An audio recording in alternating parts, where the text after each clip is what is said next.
आप लोगों ने किसी बच्ची का या किसी महिला का रेप होते हुए सुना था, लेकिन आप लोगों ने किसी 9 साल के बच्चे का रेप होते हुए नहीं सुना होगा। जी हाँ, 9 साल के लड़के का, एक 36 साल की महिला करीब 9 महीने से एक 9 साल के बच्चे के साथ लगातार जो है लिंग शोषण हो रहा था उसके साथ, लेकिन वो अपने घर वालों को या अपने परिवार वालों को किसी को बता नहीं पा रहा था। फिर एक दिन एक डॉक्टर साहब होते हैं जो कि अपने क्लिनिक के पास बैठे होते हैं, उनके पास जो है बच्चा क्लिनिक के बाहर जाकर बैठ जाता है और कुछ टाइम तक वहां पर बैठता रहता है। डॉक्टर जो होते हैं वो सोचते हैं कि शायद ये बच्चा किसी पेशेंट के साथ में आया होगा, लेकिन काफी टाइम बीत जाता है जब वो बच्चा वहीं पर बैठा रहता है। करीब शाम हो जाता है और सारे पेशेंट वहां से जा चुके थे, लेकिन वो बच्चा जो था वो वहीं पर बैठा रहता है। फिर वो डॉक्टर साहब आते हैं उस बच्चे के पास और पूछते हैं कि आखिर तुम्हें क्या हुआ है, तुम यहाँ पर इस तरीके से क्यों बैठे हो। फिर जो बच्चा बताता है शायद आपके पैरों तले जमीन खिसक जाएगी। नमस्कार, आदाब, मैं कमलेश आप सभी को आज की जो सच्ची घटना सुनाने जा रहा हूँ, ये सच्ची घटना है केरल की। केरल का एक छोटा सा जिला है कुर्मल। कुर्मल जिले के एक छोटे से गांव में एक जो है व्यक्ति रहता था, जो कि काफी दिनों से एक महिला का शिकार हो रहा था। करीब व्यक्ति नहीं, वो करीब 9 साल का बच्चा था और काफी दिनों से एक महिला का शिकार हो रहा था। फिर उस दिन जब वो डॉक्टर के पास जाता है तो डॉक्टर काफी हैरान था उसे सुनकर, क्योंकि जब वो डॉक्टर के पास जाता है और वो कहता है कि साहब मुझे चोट लगी है। फिर वो जो डॉक्टर था वो उसके सारे शरीर को जो है चेक करने लगता है कि आखिर बच्चे को चोट कहाँ पर लगी है। उसके सिर से लेकर पैर तक सारे अंग को जब टटोल लेता है, उससे कहीं भी चोट के जख्म के निशान नहीं दिख रहे थे। फिर वो बच्चे से पूछता है कि आखिर तुम्हें चोट कहाँ पर लगी है। फिर जो अपना शर्माते हुए, वो सहमते हुए अपने पैंट को नीचे उतारता है और नीचे उतारने के बाद वो अपने प्राइवेट पार्ट को दिखाता है और कहते हैं सर यहाँ पर लगा है।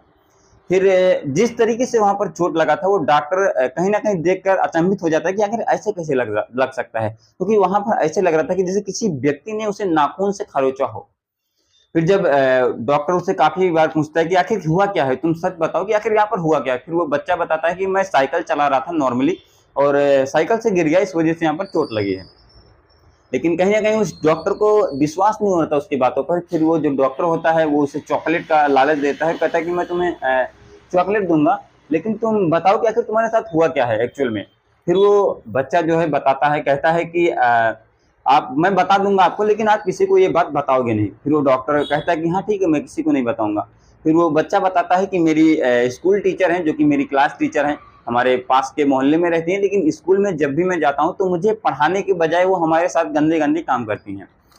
यानी कि उस बच्चे के साथ हर दिन संबंध बना रही थी, जबकि वो बच्चा जो था वो कैंसर पीड़ित था। उसके परिवार वाले जो थे वो बस यही दिन गिन रहे थे, उस बच्चे को लाड प्यार से पाल रहे थे कि पता नहीं कब इस बच्चे की आखिरी दिन आ जाए, क्योंकि वो जो बच्चा था वो कैंसर पीड़ित था और कहीं ना कहीं उस बच्चे की स्वास्थ्य पर भी बहुत ज्यादा इफेक्ट पड़ रहा था। लेकिन घर वाले ये सोचकर उसे वहीं पर छोड़ दे रहे थे कि शायद बच्चा जो है वो कैंसर पीड़ित है, इस वजह से हो सकता है कि इसकी स्वास्थ्य में दिन ब दिन जो है गिरावट आ रही है। लेकिन जब डॉक्टर ये बात सुनता है तो वो तुरंत थोड़ी देर बाद वो चिल्ड्रन हेल्पलाइन पर कॉल करता है। चिल्ड्रन हेल्पलाइन की नंबर करीब आधे घंटे के आसपास वहां पर पहुंच जाती है। पहुंचने के बाद उस बच्चे को जो है पुलिस स्टेशन ले जाया जाता है, उससे पूछा जाता है कि आखिर क्या सच में तुम्हारे साथ ऐसा हुआ है। फिर वो बच्चा बताता है कि हाँ सच में हुआ है हमारे साथ, ये सारी चीजें हैं, ये सारी घटनाएं। करीब 9 महीने से वो बच्चा लगातार झेल रहा था, लेकिन शर्म की वजह से अपने माँ बाप या किसी को नहीं बता रहा था कि शायद हमारे ऊपर कोई विश्वास भी करेगा या नहीं। फिर उस मैडम के घर जो है जाया जाता है, पुलिस वहां पर जाती है। उन मैडम के सारे घर को उन मैडम के सारे घर को जो है अच्छे से तलाशी ली जाती है। मैडम को गिरफ्तार किया जाता है कि आखिर इस बेसिक पर कि बच्चे ने ऐसा बताया है।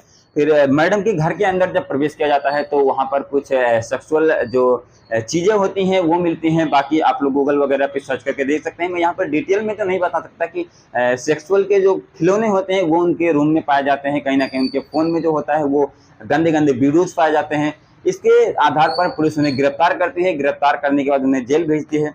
लेकिन कहीं ना कहीं ये चीजें आप लोगों को सुनकर कैसी लगती है कि एक 9 साल के बच्चे के साथ 9 महीने से दरिंदगी जो है बेहद तरीके से हो रही थी, लेकिन वो बच्चा शर्म की वजह से किसी को बता नहीं पा रहा था।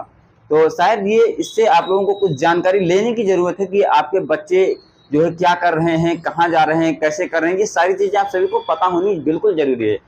आप लोग अपने बच्चों के बेहद करीब जाने की कोशिश करें, उनसे गार्जियन होने के ना बल्कि एक फ्रेंड होने के नाते से एक बार उन्हें अपनी फ्रेंडली दिखाएं और उन बच्चों से पूछें कि आखिर तुम आजकल क्या कर रहे हो, तुम्हारे साथ क्या हो रहा है, ये सारी चीज़ें जानना जरूरी है। इस वीडियो को बनाने का मकसद किसी को हैरान करना या किसी को परेशान करना नहीं है, बल्कि हर एक व्यक्ति को जागरूक करना है। बाकी आप लोगों को हमारे प्रयास कैसा लगा कमेंट करके जरूर से बताना। हम मिलते हैं किसी नए वीडियो के साथ, तब तक के लिए जय हिंद जय भारत।